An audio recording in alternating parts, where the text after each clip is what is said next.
जय श्री श्याम भक्तों। आज मैं आपको श्याम बाबा की कथा सुनाऊंगी।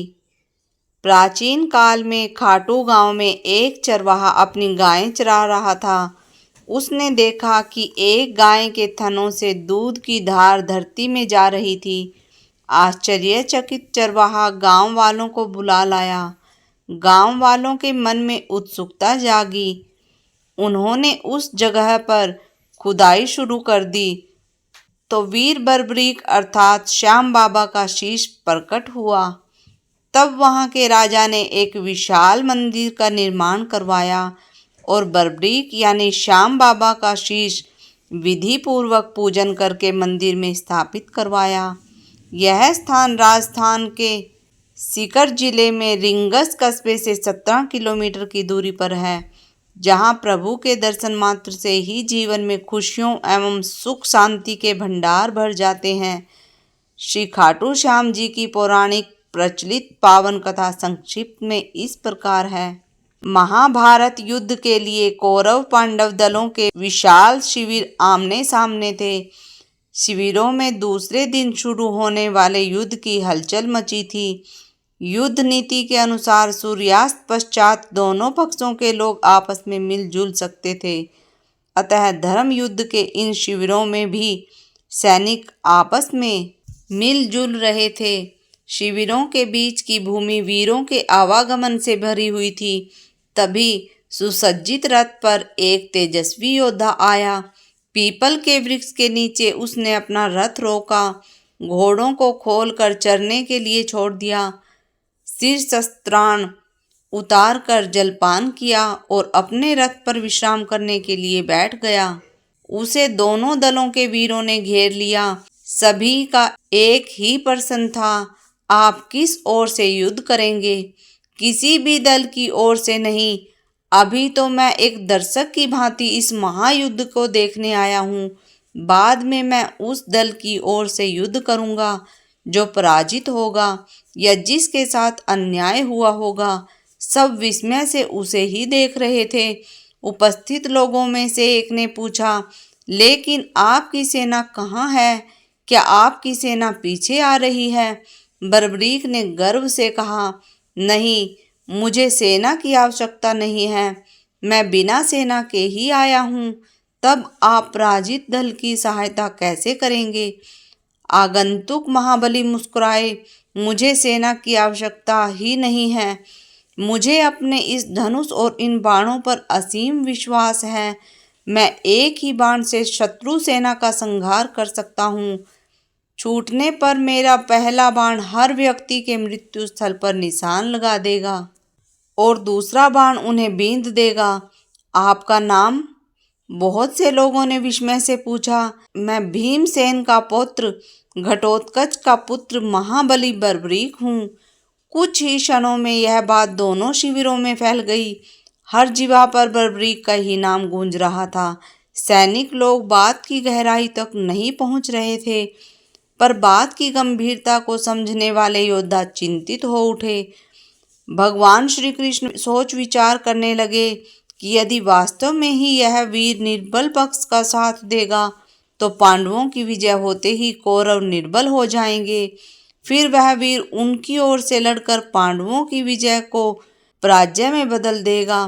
क्या वह वास्तव में ही ऐसा विलक्षण धनुर्धर है जो 2 बाणों से ही शत्रु सेना का संहार कर सकता है? चलकर परीक्षा ली जाए। वह उठे और बर्बरीक के पास पहुँचे।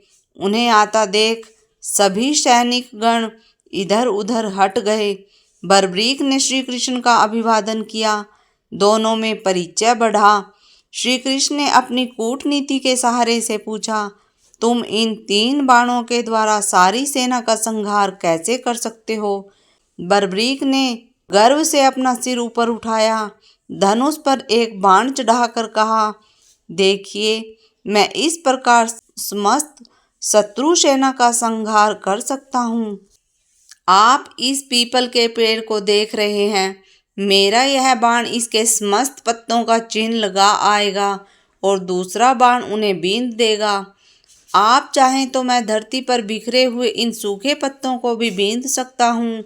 श्री कृष्ण यह दृश्य देखने को उत्सुक थे। उन्होंने 2 पत्ते तोड़ लिए, एक को हाथ की मुट्ठी में बंद कर लिया और दूसरे को पांव के नीचे दबा लिया। बर्बरीक ने अभिमंत्रित करके बाण छोड़ा। सभी ने देखा कि पेड़ और धरती का प्रत्येक पत्ता चिन्हित था। श्री कृष्ण ने मुट्ठी खोली तो हाथ का पत्ता भी चिन्हित था और पांव के नीचे का पत्ता भी। श्री कृष्ण अत्यधिक विस्मित थे। तब तक बर्बरीक ने दूसरा बाण छोड़ा। प्रत्येक पत्ता बीच में बिंधा हुआ था। श्री कृष्ण अकुला उठे और गहरी सोच में पड़ गए कि किस प्रकार उसे युद्ध में भाग लेने से रोका जाए। आखिर बहुत सोच विचार के बाद उन्हें एक हल सूझ ही गया। प्रातःकाल वह उठे और याचक का रूप धरकर बर्बरीक के पास पहुँचे। वह संध्या वंदन कर रहे थे। संध्या वंदन के उपरांत बर्बरीक ने याचक से कहा, आज्ञा करो ब्राह्मण देवता, क्या इच्छा है? कुछ दान पाने की इच्छा है महाराज। ब्राह्मण रूपधारी श्री कृष्ण ने कहा, यहाँ तो मेरे पास विशेष धन नहीं है, परदेश में हूँ। ये बहुमूल्य वस्त्राभूषण हैं, इनकी इच्छा हो तो कहो। मेरे पास में जो कुछ भी होगा वह मैं तुम्हें दान में अवश्य दूंगा। वस्तु तो वही मांगूंगा जो आपके वश में है। तब मुझे कोई इनकार नहीं चाहे। तुम मेरे प्राण मांग लो। प्राण? इतना दम अच्छा नहीं है महाबली। कह तो दिया। अच्छा ऐसा है तो मुझे अपना शीश काट कर दे दीजिए। बर्बरीक यह सुनकर सिर उठे। इतना कठोर दान भी कहीं मांगा जा सकता है? उन्होंने क्रोध को दबाकर कहा, मुझे विश्वास ही नहीं होता कि तुम ब्राह्मण याचक हो। तुमने दान प्रथा को कलंकित किया है। तुम अवश्य ही कोई कूटनीतिज्ञ हो। जो वचन मैंने दिया है उसे मैं अवश्य पूरा करूंगा, किंतु अब तुम यह बता दो कि वास्तव में तुम कौन हो। श्री कृष्ण ने अपना रूप बदलते हुए कहा, मैं श्री कृष्ण हूँ। बर्बरीक, मैं नहीं चाहता कि तुम इस महायुद्ध में भाग लो और तुम्हारे कारण दोनों पक्षों का विनाश हो जाए। मैं अपने वचन को पूरा करूंगा, परंतु मेरी एक इच्छा मेरे साथ ही मिट जाएगी। निसंकोच कहो, तुम्हारी क्या इच्छा है? मैं इस महायुद्ध को अच्छी तरह देखना चाहता हूँ। सृष्टि के सभी महारथी इसमें सम्मिलित हुए हैं। मैं देखना चाहता हूँ कि कौन कितना बली है। तुम्हारी यह इच्छा अवश्य पूरी होगी। कहते हैं कि तब भगवान श्री कृष्ण ने बर्बरीक के सिर को किसी दिव्य औषधि के सहारे जीवित रखा। वह उसे पीपल की सबसे ऊंची शाखा पर टांग दिया, जिससे वह भली भांति युद्ध देख सके। और यह बात सही है कि बर्बरीक ने उस धर्म युद्ध को भली भांति देखा। 18 दिन तक महाभारत का महायुद्ध हुआ। अंत में दुर्योधन की मृत्यु के साथ इस महायुद्ध का अंत हुआ। पांडव विजयी हुए और कौरव पराजित। इस महायुद्ध की भीषण विभीषिका से दोनों पक्षों में केवल 10 व्यक्ति ही जीवित बचे थे।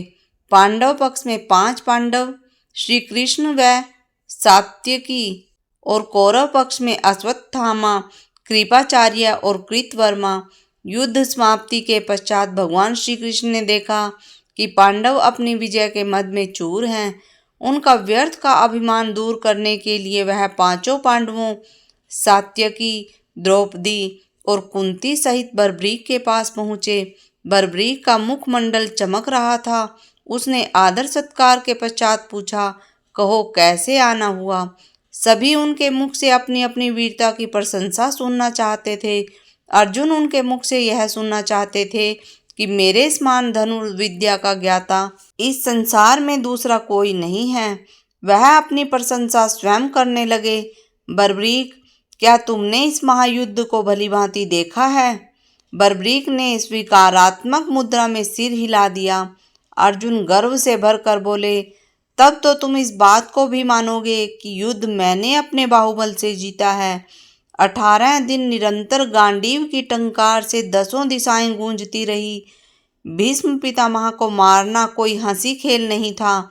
भीमसेन के पुत्र बर्बरीक के मुख पर व्यंग्य भरी मुस्कान खेलने लगी।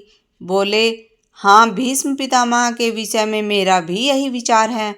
कहे चलो, रुको नहीं। अर्जुन फिर बोले, मैंने भगदत्त जैसे महाबली को मार गिराया, द्रोण को निस्तेज कर दिया था, और कर्ण, जिसके भय से धर्मराज युधिष्ठिर को रात भर नींद नहीं आती थी, उसका वध भी मेरे ही हाथों हुआ। बाद में अश्वत्थामा को मणि रहित भी मैंने ही किया। क्यों बर्बरीक, अब तो तुम मेरी और मेरे गांडीव की प्रशंसा करोगे। बर्बरीक खुलकर हंसे। उत्तर दूंगा, और भी किसी को कुछ कहना हो तो कह लो। भीम बोल पड़े, मेरी इस पर्वत सी विशाल गदा के विषय में क्या विचार है बर्बरीक? तुमने देखा होगा कि इसी गदा के सहारे मैंने दुष्ट दुशासन का रक्त पिया। इसी गदा से मैंने अद्वितीय गदाधारी दुर्योधन का वध किया है। हिडिंब, बकासुर, कीचक के वध की कहानियां भी तुमने सुनी होंगी। बर्बरीक हंस दिए। कहूँगा, पहले तुम सब अपनी बात कह लो, फिर मैं सबका जवाब एक साथ दूंगा। नकुल सहदेव ने अपनी अपनी विशाल तलवारों की प्रशंसा की। बाद में युधिष्ठिर ने कहा, मेरा विचार है बर्बरीक कि यह युद्ध मैंने सत्य के बल पर जीता है। बर्बरीक ने सब की ओर उपेक्षा से देखकर भगवान श्री कृष्ण से प्रश्न किया, क्यों श्री कृष्ण, क्या तुमको अपने विषय में कुछ नहीं कहना? श्री कृष्ण, जो अब तक सबकी बातें सुन रहे थे, मुस्कुरा कर बोले, मुझे कुछ नहीं कहना बर्बरीक। मैंने योद्धा के रूप में तो इस युद्ध में भाग लिया ही नहीं, मैं तो मात्र सारथी था। रथ चलाता रहा, युद्ध देखता रहा, बस इससे अधिक कुछ नहीं किया मैंने। यह सुनते ही बर्बरीक खुलकर हंसे। उनके अट्टहास से दसों दिशाएं गूंज उठी। बाद में वह गंभीर स्वर में बोले, अच्छा किया श्री कृष्ण, तुमने सारथी के रूप में ही इस युद्ध में भाग लिया, योद्धा के रूप में नहीं। शस्त्र धारण करके भाग लेते तो संभवतः पांडवों की पराजय ही होती। नकुल, सहदेव, युधिष्ठिर को तो मैं महावीरों की श्रेणी में गिनता ही नहीं। रहे अर्जुन और भीम, ये महाबली अवश्य हैं, किंतु कौरव पक्ष के धनुर्धरों के सम्मुख ये दोनों भी अनाड़ी और नौसिखिए लग रहे थे। अकेले भीष्म ने ही समस्त पांडव सेना और पांडव वीरों का बुरा हाल कर दिया था। उन्हें तो इच्छा मृत्यु का वरदान प्राप्त था, भला इनके मारे वह क्या मरते। इस वृद्धावस्था में भी कितना तेज था उनके मुख पर। बर्बरीक ने फिर अर्जुन की ओर देखकर कहा, मैं तुम्हारी बात का उत्तर दे रहा हूँ अर्जुन। जिस गांडीव की तुम इतनी प्रशंसा कर रहे हो, वह उस वक्त कहाँ गया था जब भीष्म ने तुम्हारी सेना को छिन्न भिन्न कर दिया था, रथ तोड़ दिया था, कपिध्वज धरती पर पड़ा था, तुम मूर्छित हो गए थे और श्री कृष्ण को अपनी प्रतिज्ञा तोड़कर तुम्हारी रक्षा करनी पड़ी थी। फिर तुम श्री कृष्ण की सलाह पर भीष्म से यह पूछने गए थे कि उनकी मृत्यु कैसे होगी। तब तुम लोगों को लाज नहीं आई थी। शिखंडी के पीछे से भी निहत्थे भीष्म पर मैंने तुम्हारे शस्त्रों को चलते देखा था, वह तुम्हारी वीरता की चरम सीमा थी। जयद्रथ वध के दिन भी मैं तुम्हारी वीरता को देख चुका हूँ। श्री कृष्ण की माया यदि साथ न देती तो एक क्या सैकड़ों अर्जुन भी जयद्रथ की परछाई नहीं पा सकते थे। तेजस्वी वृद्ध आचार्य द्रोण ने तुम्हारी और तुम्हारी सेना की जो दुर्दशा की थी, वह भी किसी से छिपी नहीं है। तब तुम्हारा बल तेज कहाँ गया था? युधिष्ठिर कितने सत्यवादी हैं, मैंने यह भी इसी युद्ध में देखा। श्री कृष्ण की सलाह पर अपने गुरु के सम्मुख जाकर उन्होंने झूठ बोला, जीवित अश्वत्थामा को मृत बताया, क्योंकि पुत्र शोक ही उनकी मृत्यु का कारण हो सकता था। वह सुनते ही युधिष्ठिर बोल उठे, भूलते हो बर्बरीक, मैंने कहा था अश्वत्थामा मर गया, किंतु नर नहीं हाथी। बर्बरीक उत्तेजित हो उठे, क्रोध से बोले, नर नहीं हाथी धीमे स्वर में कहा था, मन में कहा होगा। द्रोण केवल यह सुन सके कि अश्वत्थामा मर गया है, उसके बाद श्री कृष्ण और अर्जुन ने अपने शंख बजाना शुरू कर दिया। क्यों, यह सब पहले से ही निश्चित था ना? बर्बरीक आगे बोले, सुनो अर्जुन, कर्ण के बाणों के सामने तुम्हारे दिव्यास्त्र कहाँ गए थे? उन बाणों को विफल करने के लिए उन्हें चलाया तो था पर असफल रहे, क्योंकि सच्चाई यही है ना। श्री कृष्ण ने उस वक्त घोड़ों को बैठाकर अपनी और तुम्हारी रक्षा की, फिर भी तुम्हारा मुकुट कट गया था। और सुनो, निहत्थे कर्ण को मारते हुए तुमने लाज न आई होगी। अर्जुन हतप्रभ हो रहे थे, फिर भी बोले, मैं तो रुक गया था, लेकिन श्री कृष्ण की मुझे आज्ञा मिली थी कि यही समय है जब कर्ण को मार सकते हो। यदि कर्ण रथ का पहिया कीचड़ से निकालकर रथ पर बैठ गया तो एक क्या अनेक अर्जुन भी उन्हें मार नहीं पाएंगे। बर्बरीक की वाणी में व्यंग्य उभर आया। ठीक ही किया श्री कृष्ण ने, तुम्हें युद्ध तो जिताना था, मुझे याचक बनकर बेकार कर दिया। बलि भगदत्त की प्रचंड शक्ति को श्री कृष्ण ने अपनी छाती पर सहा, क्योंकि तुम्हारे शरीर के वह शत खंड कर देती। हाँ भीम, अब तुम भी सुनो, यह तो सच ही है कि तुम अतुल बल के स्वामी हो। तुमने निश्चित ही इडिंब, बकासुर और कीचक को मारा, पर यह युद्ध तो गदा से नहीं जीता जा सकता था, क्योंकि इस युद्ध में इस युग के सर्वश्रेष्ठ धनुर्धारी सम्मिलित हुए थे। धनुर्धर कर्ण के सम्मुख तुम्हारी गदा को क्या हो गया था, जो तुम जान बचाने के लिए मरे हुए हाथियों के झुंड के पीछे जा छिपे थे। कर्ण ने अपने धनुष की डोरी तुम्हारे गले में डालकर तुम्हें बाहर खींच लिया था। वह चाहते तो तुम्हारा वध कर सकते थे, किंतु उन्होंने तुम्हें छोड़ दिया। और तुम्हें ही क्या, उन्होंने नकुल, सहदेव और युधिष्ठिर को भी छोड़ दिया था। आज तो तुम सब अपनी वीरता की डींगे हाँक रहे हो, लेकिन यह भूल गए कि तुम उस महारथी से प्राणदान लेकर लौटे थे। वास्तव में ही वह सच्चा दानी था। तभी श्री कृष्ण और कुंती की आंखें टकराई। कुंती की आंखों में आंसू थे, किंतु बर्बरीक बोलते ही रहे। उन्होंने अवसर मिलने पर भी तुम्हें क्यों नहीं मारा, यह वास्तव में अद्भुत रहस्य है। वैसे इस बात से उनकी करुणा तुम पर प्रकट होती है। जयद्रथ के सामने तुम्हारी वीरता कहाँ गई थी? उन्होंने तुम्हें चक्रव्यूह में घुसने नहीं दिया। सुनो भीम, तुम्हारे और दुर्योधन के बीच हुए गदा युद्ध में तुम अपनी महानता प्रकट कर सकते थे, किंतु वहां पर भी तुमने नीचता का प्रदर्शन किया। श्री कृष्ण ही के इशारे पर गदा युद्ध के नियमों का उल्लंघन करके तुमने दुर्योधन की जांघ पर गदा मारी। धिक्कार है तुम्हें और तुम्हारी वीरता पर। बलराम तो तुम्हें तुम्हारी दुष्टता का दंड देने उठे थे, पर श्री कृष्ण ने तुम्हें बचा लिया था, क्योंकि यह सब उन्हीं के इशारे पर हुआ था।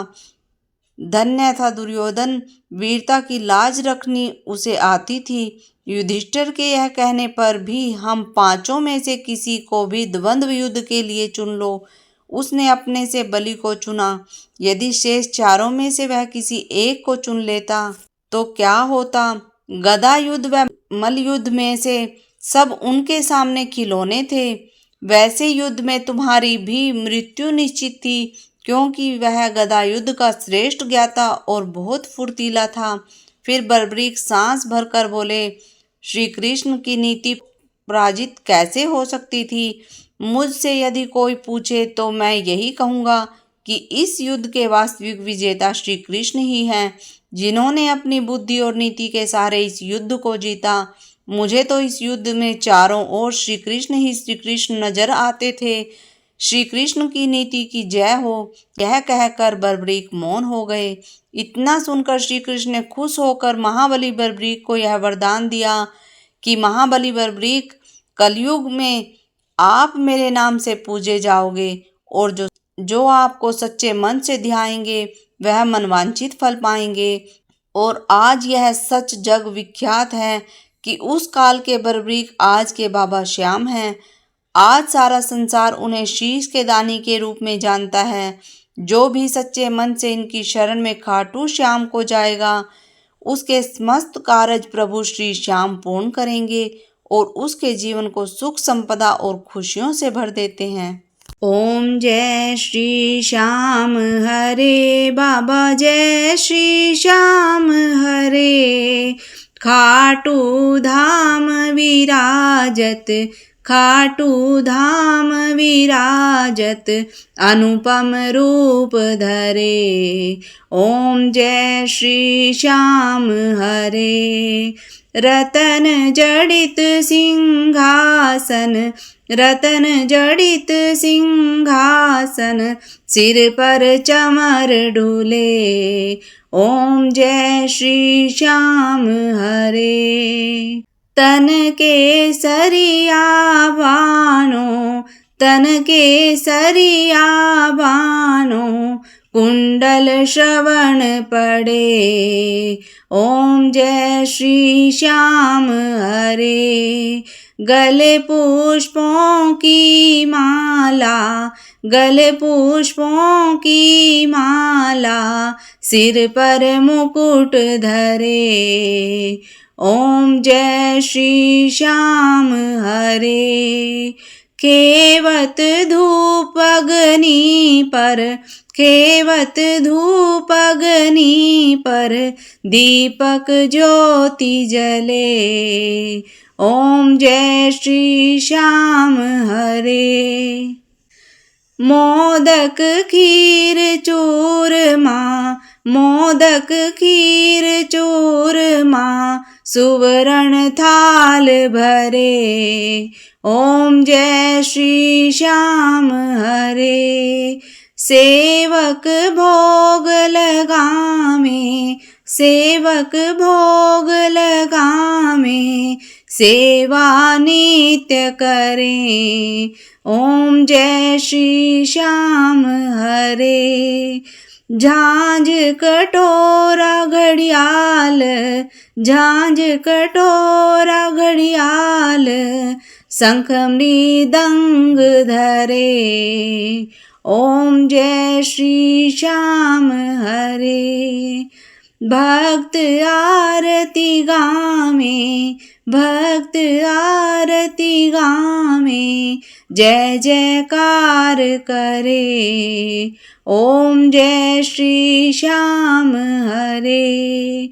जो ध्यावे फल पावे, जो ध्यावे फल पावे, सब दुख से उबरे। बाबा सब दुख से उबरे। सेवक जन निज मुख से, सेवक जन निज मुख से, श्री श्याम श्याम उचरे। बाबा श्री श्याम श्याम उचरे। श्री श्याम बिहारी जी की आरती जो कोई नर गावे, कहत भक्त जन मन वांछित फल पावे। ओम जय श्री श्याम हरे। ओम जय श्री श्याम हरे। बाबा जय श्री श्याम हरे। निज भगतों के तुमने, निज भगतों के तुमने, पूर्ण काज करे। ओम जय श्री श्याम हरे। ओम जय श्री श्याम हरे। बाबा जय श्री श्याम हरे। खाटू धाम विराजत, खाटू धाम विराजत, अनुपम रूप धरे। ओम जय श्री श्याम हरे। जय श्री श्याम भक्तों, इस प्रकार की कथाएं, भजन, चालीसा और पाठ और स्तोत्र सुनने के लिए हमारे YouTube चैनल को सब्सक्राइब करें, कमेंट करें, वीडियो को ज़्यादा से ज़्यादा शेयर करें और कमेंट करके बताएं कि आपको कौन कौन सी चालीसा और धार्मिक कथाएं सुनने की इच्छा है। जय श्री श्याम भक्तों।